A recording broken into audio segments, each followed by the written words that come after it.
Assalamualaikum warahmatullahi wabarakatuh. Perkenalkan, saya Muhammad Ibar Prakosa dari Fakultas Pertanian dengan NIM 22 15 10 60 10 98. Di sini saya akan mempresentasikan tentang pengertian dan pentingnya pendidikan Pancasila. Yang pertama, pengertian pendidikan Pancasila.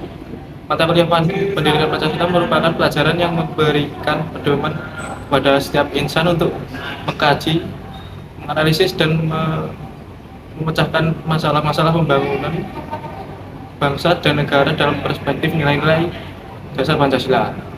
Kemudian pentingnya Pancasila. Pendidikan Pancasila haruslah kita pelajari dan digunakan dalam kehidupan sehari-hari sehingga dapat mengetahui dan mengerti tentang hak dan kewajiban kita sebagai warga negara Indonesia. Selanjutnya, konsep dan urgensi pendidikan Pancasila. Yang pertama, konsep pendidikan Pancasila ada 8. Yang pertama, masalah kesadaran perpajakan. Yang kedua, masalah korupsi. Yang ketiga, masalah lingkungan. Yang keempat, masalah diintegrasi bangsa. Yang kelima, masalah dekadensi moral.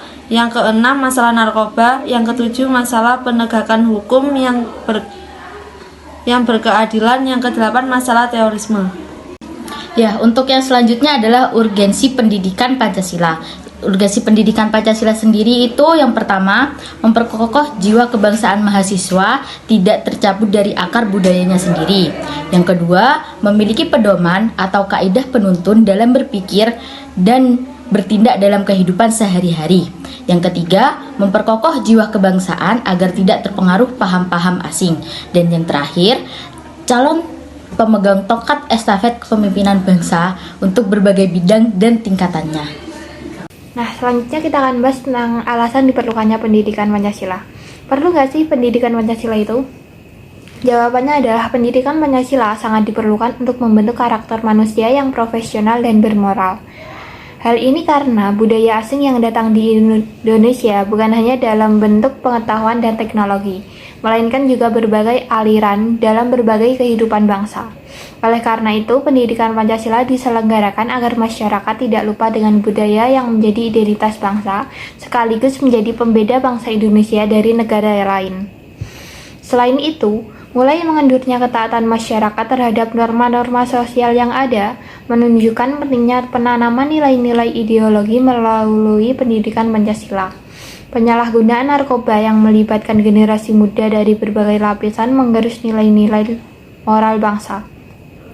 Hal tersebut menunjukkan betapa pentingnya Pancasila diselenggarakan di perguruan tinggi untuk menanamkan nilai-nilai moral Pancasila kepada generasi penerus cita-cita bangsa. Dengan demikian, pendidikan Pancasila diharapkan dapat memperkokoh modalitas akademik mahasiswa dalam berperan serta membangun pemahaman kepada masyarakat. Nah, seperti itu. Jadi intinya, pendidikan Pancasila itu penting, perlu diselenggarakan di perguruan tinggi. Assalamualaikum warahmatullahi wabarakatuh. Saya Jayadi Kusuma dengan NIM 221710 201066. Di sini saya akan membahas tentang sumber historis, sosiologi, dan politik pendidikan Pancasila. Yang pertama, sumber historis.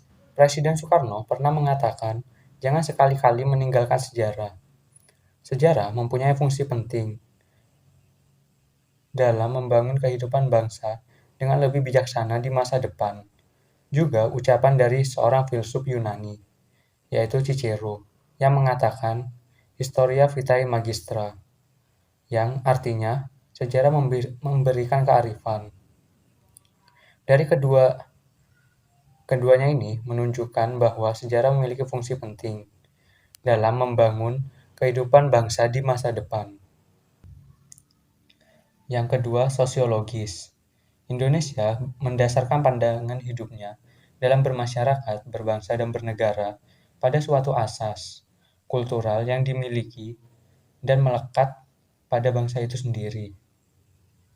Jika dikaitkan dengan teori kausalitas dan Notonegoro, bahwa Pancasila merupakan penyebab lahirnya kemerdekaan bangsa Indonesia, maka kemerdekaan berasal dari Allah atau Tuhan yang Maha Esa. Sebagai makhluk Tuhan, kemerdekaan bangsa Indonesia Ini wajib untuk kita syukuri. Salah satu bentuk wujud konkret mensyukuri nikmat karunia kemerdekaan adalah dengan memberikan kontribusi, pemikiran, dan pembaruan dalam masyarakat. Perkenalkan, nama saya Naili Fatimah Tuzaro dengan NIM 2219104011057, Prodi Teknik Kimia, akan melanjutkan menjelaskan sumber historis, sosiologis, politik, pendidikan Pancasila. Yang ketiga yaitu sumber yuridis pendidikan Pancasila. Negara Republik Indonesia adalah negara hukum dan salah satu cirinya atau istilah yang bernuansa bersinonim yaitu pemerintahan berdasarkan hukum. Pancasila sebagai dasar negara merupakan landasan dan sumber dalam membentuk dan menyelenggarakan negara hukum tersebut. Hal tersebut berarti pendekatan yuridis merupakan salah satu pendekatan utama dalam pengembangan atau pengayaan materi mata kuliah pendidikan Pancasila. Urgensi pendidikan yuridis ini adalah dalam rangka menegakkan undang-undang yang merupakan salah satu kewajiban negara yang penting. Yang keempat yaitu sumber politik pendidikan Pancasila. Salah satu sumber pengayaan materi pendidikan Pancasila adalah berasal dari fenomena kehidupan politik bangsa Indonesia. Tujuannya agar mampu mendiagnosa dan mampu memformulasikan saran-saran tentang upaya atau usaha mewujudkan kehidupan politik yang ideal sesuai dengan nilai-nilai Pancasila. Pancasila dalam tataran tertentu merupakan ideologi politik, yaitu mengandung nilai-nilai yang menjadi kaidah penuntun dalam mewujudkan tata tertib sosial politik yang ideal. Hal tersebut sejalan dengan pendapat Budiarjo sebagai berikut. Ideologi politik adalah himpunan nilai-nilai keyakinan, kepercayaan, norma-norma, dan ide suatu Weltanschauung yang dimiliki seseorang atau sekelompok orang atas dasar mana dia menentukan sikapnya terhadap kejadian dan problematika politik yang dihadapinya dan yang menentukan tingkah laku politiknya. Selanjutnya yaitu dinamika pendidikan Pancasila. Pada masa awal kemerdekaan, pendidikan Pancasila disampaikan melalui pidato-pidato para tokoh bangsa yang pada akhirnya disiarkan kepada publik. Lalu, pada tahun 1960, terbitlah buku yang berjudul Manusia dan Masyarakat Baru Indonesia yang bermaksud untuk membentuk masyarakat yang patriotik. Pada tahun 1978, terbitlah Ketetapan MPR RI nomor 2/MPR/1978 tentang P4, yaitu Pedoman Penghayatan dan Pengamalan Pancasila yang menjadi salah satu sumber pokok materi pendidikan Pancasila. Pada tahun 2000, Dirjen Dikti mengeluarkan beberapa kebijakan yang memperkokoh dan menyempurnakan penyelenggaraan mata kuliah pendidikan Pancasila. Di antaranya yaitu Surat Keputusan Dirjen Dikti nomor 232/U/2000 tentang pedoman penyusunan kurikulum pendidikan tinggi. Lalu Surat Keputusan Dirjen Dikti nomor 265/Dikti/2000 tentang penyempurnaan kurikulum inti mata kuliah pengembangan kepribadian atau MKPK, dan Surat Keputusan Dirjen Dikti nomor 38/Dikti/Kep/2002 tentang rambu-rambu pelaksanaan kelompok mata kuliah pengembangan kepribadian di perguruan tinggi. Setelah peristiwa reformasi tahun 1998, lahirlah Ketetapan MPR nomor 18/MPR/1998 yang mencabut Ketetapan MPR nomor 2/MPR/1978 tentang P4. Penguatan keberadaan mata kuliah pendidikan Pancasila di perguruan tinggi ditegaskan dalam Pasal 35 Jungto Pasal 2 Undang-Undang Republik Indonesia nomor 12 tahun 2012 sebagai berikut. Pasal 2 menyebutkan bahwa pendidikan tinggi berdasarkan Pancasila, Undang-Undang Dasar Negara Republik Indonesia tahun 1945, Negara Kesatuan Republik Indonesia, dan Bhinneka Tunggal Ika. Pasal 35 ayat 3 menentukan bahwa kurikulum pendidikan tinggi wajib memuat mata kuliah, agama, Pancasila, kewarganegaraan, dan bahasa Indonesia. Sedangkan dalam pelaksanaan mata kuliah pendidikan Pancasila di perguruan tinggi sendiri menghadapi berbagai tantangan. Yang pertama adalah tantangan internal. Tantangan internal berasal dari dalam universitas atau perguruan tinggi itu sendiri, seperti spesialisasi program studi yang membuat mahasiswa kurang tertarik pada pendidikan Pancasila, yang pada akhirnya pendidikan Pancasila ini diremehkan dan tidak dianggap penting. Lalu, kurangnya kesediaan sumber daya, seperti kurang tenaga pengajar atau kurangnya fasilitas. Yang kedua yaitu tantangan eksternal yang berasal dari luar universitas atau perguruan tinggi. Misalnya, terjadinya globalisasi yang kurang disikapi dengan baik oleh mahasiswa, seperti gampang atau mudah menyebar isu sara, menyebar berita bohong, mengadu domba, dan sebagainya. Lalu, perkembangan HAM atau hak asasi manusia yang tidak diimbangi dengan berkembangnya KAM atau kewajiban asasi manusia. Serta yang terakhir yaitu pergeseran nilai budaya, di mana ini merupakan dampak dari terjadinya globalisasi yang disikapi dengan kurang baik.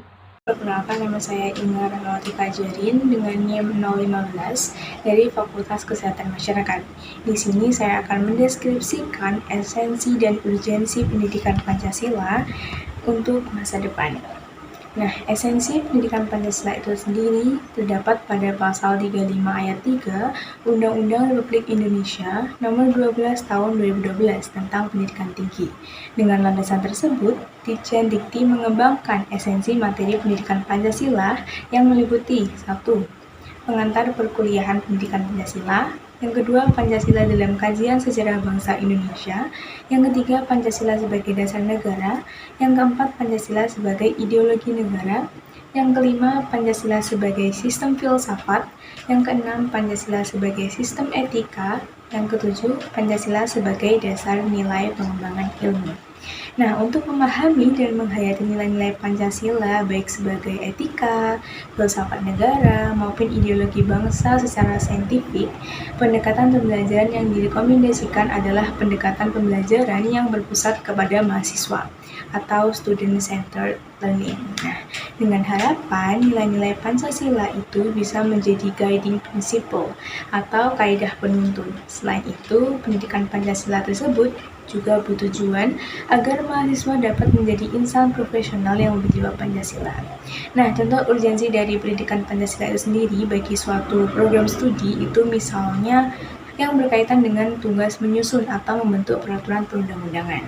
Nah, orang yang bertugas untuk melaksanakan hal tersebut harus mempunyai pengetahuan, pengertian, pemahaman, penghargaan, komitmen, penghayatan, dan pola pengalaman yang lebih baik daripada warga negara yang lain, karena merekalah yang akan menentukan meresap atau tidaknya nilai-nilai Pancasila ke dalam peraturan perundang-undangan yang disusun atau dibentuknya.